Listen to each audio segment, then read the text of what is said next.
Welcome to the Psychology of Success. My name is Alexander. I'm a psychologist by training. I'm also the author of the book, The Psychology of Success.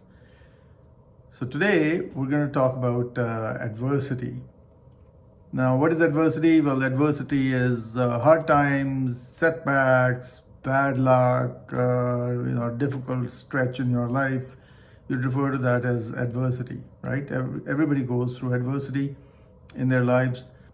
But how you go through it will determine whether you continue on your quest for success, or you get stalled or throw in the towel altogether, right?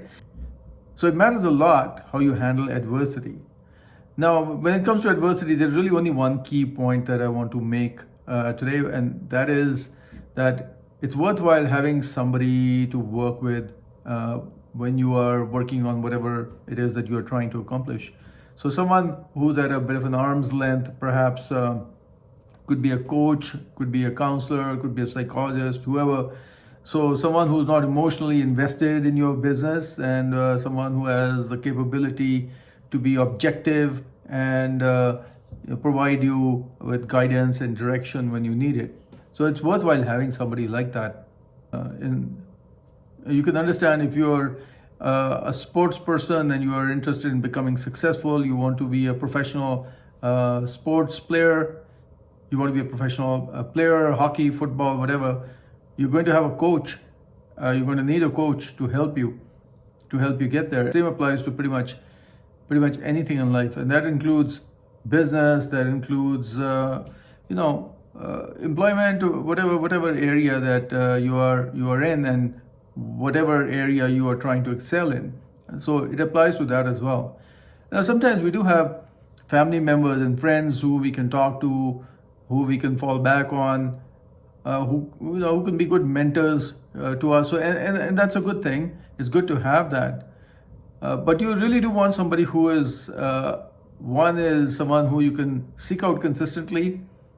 And the second part is, as I was saying earlier, you want someone who is at a bit of an arm's length and not emotionally invested in your business, or perhaps even you, or maybe has fear for you or anxiety for you. You want somebody who's coming from a rational, clinical kind of perspective, right? So it's worthwhile having somebody like that. So now, if you're talking about having somebody to coach you, having somebody to guide you or direct you, here are some characteristics you want to look for. One of them is the person should be successful themselves. They should be accomplished themselves. If your goal is to become successful in life, you want someone who has achieved some success in life, right? If you're trying to get into professional sports, you want a coach who has some sort of background in professional sports, who's familiar with professional sports, has been in professional sports himself.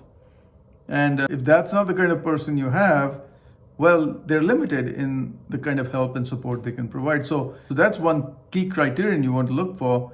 Aside from that, you want somebody who's knowledgeable, obviously. You want someone you can click with, someone you can work with. So that obviously is a big piece in working with somebody when you are working to achieve success.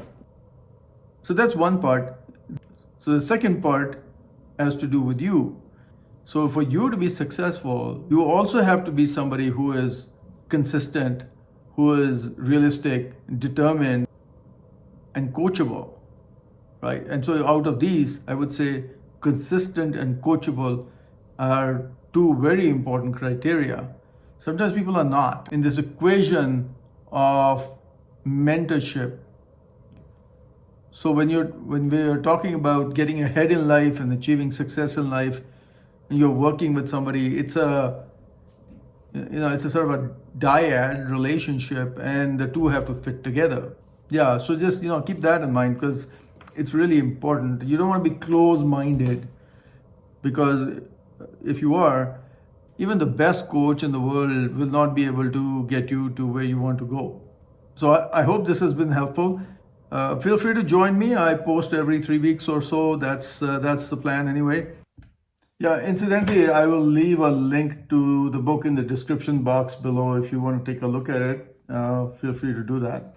And if you have any questions or comments, feel free to leave them behind for me, and I'll try my best to get back to you. In the meantime, good luck and take care.